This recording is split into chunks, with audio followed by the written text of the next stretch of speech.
Hey guys, hope you're doing well. Hope everybody's healthy and safe. Hopefully we're getting on the backside of this thing where we can get back on the field, on the court, in the weight room, even in the classroom.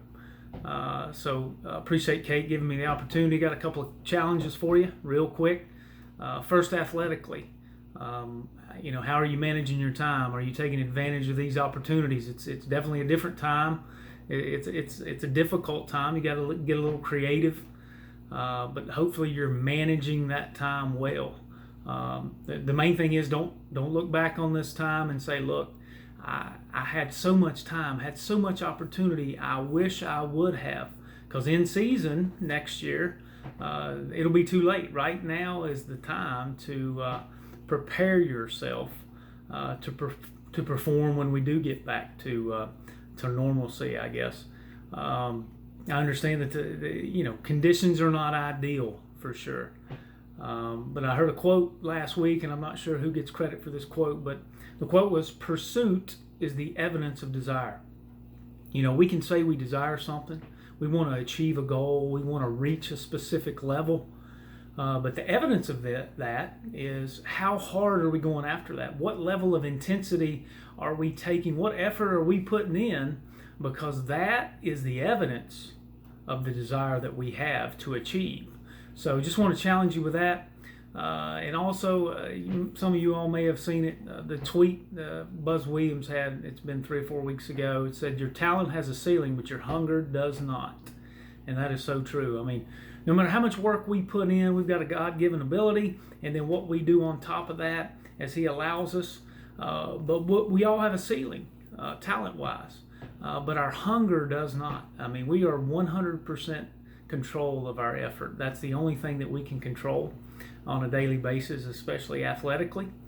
So I want to challenge you with that. When you look back on this time, say, yeah, I'm glad I saw the fruit of the work that I put in, and it'll show up on the court, in the pool, on the field, wherever you may be.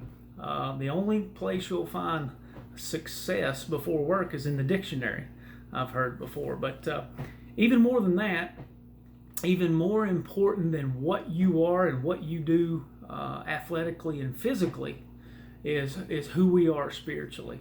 So I want to challenge you at this time. Honestly, it's much more important. The person who you are is much more important than what you do. 1 Timothy chapter 4 verse 8 says, bodily exercise profits little.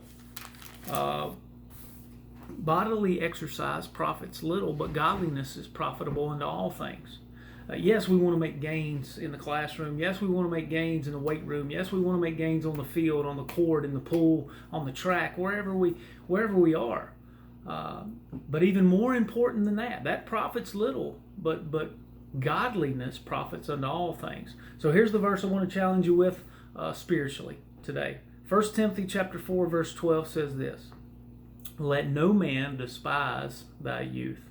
That has the idea of, hey, don't let anybody look down on you or question you because you're younger.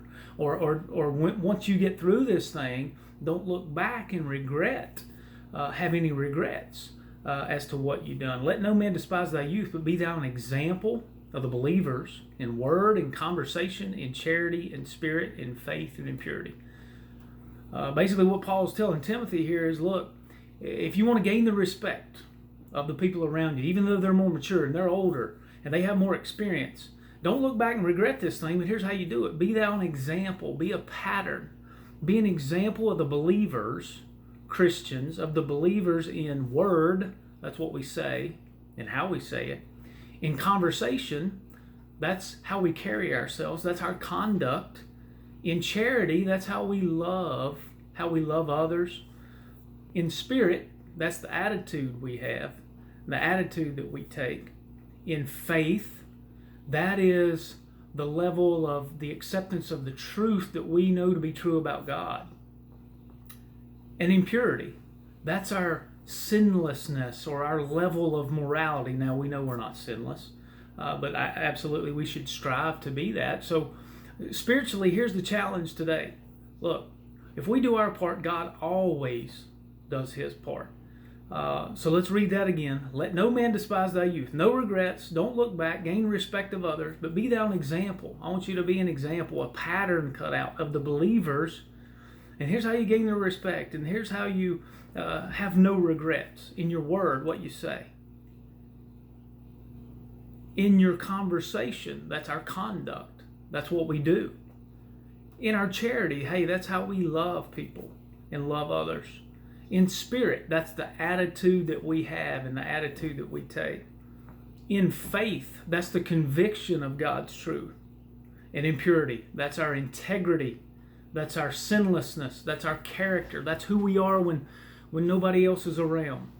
So what Paul's telling Timothy is, look, if you want to gain the respect of others, if you want to look back and not have any regrets, and as you apply this to the time that we have right now, are you growing spiritually? Are you in God's Word? Are you challenging yourself on a daily basis spiritually? So when we look back, if you want to, don't let anyone tell you just because of your age that you can't be something or accomplish something for God, because that's what Paul's telling Timothy right here. And here's how you get their attention in what you say, what you do, how you love. Your conduct, how you carry yourself. So anyway, athletically, how are you managing your time?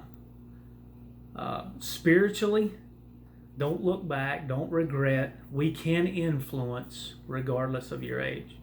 I pray that everybody takes care, be safe, and hopefully we'll get back sooner rather than later.